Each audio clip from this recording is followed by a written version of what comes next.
boqor Charleska Ingiriisku waxa uu fadeexad kala kulmay booqasho uu ku tegay magaalada York ee dalka Ingiriiska kadib markii dadkii uu salaamayay ay bilaabeen inay ukun ku tuuraan lana dhacaan.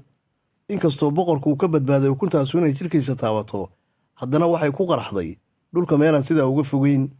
dadyo badan ayaa la arkayo labada dhinacba ukunta ka soo ridaya. booliskuna xilli dambe waxay gudaha dhigeen hal nin oo dhalinyaro ah oo ku dhawaaqaya erayo ah kanu ma aha boqorkaygii, ma doonayo Charles iyo waxyaabo la mid ah. boqorka iyo xaaskiisa ayaa booqasho ku tegay magaalada York. magaalada York ayaa xiliyadan oo kale boqortooyada Ingiriisku waxay ku tagaan booqasho dhaqan, waxaana uu salaamayay boqorku dadyow isu soo baxay soona dhaweynayay xilliga ay dhacdadani dhacday. booliska ayaa la arkayay lana maqlayay iyagoo ku dhawaaqaya kelmado ay ugu horreeyaan istiijiya, ixtiraama boqorka.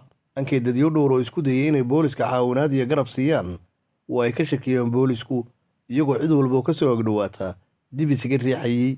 warbaahinta Ingiriiskuna waxay ahayd mid hadal haysay dhacdadan saacadihii lasoo dhaafay.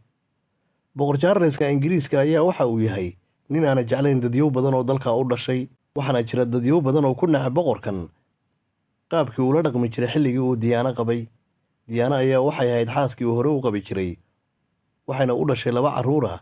xilli dambena waxay ku dhimatay magaalada Paris shil baabuur oo halkaa ka dhacay, iyadoo adduunka intooda badan la aaminsan yahay in boqortooyada Ingiriisku ay ahayd tii shilkaa ka dambeysay.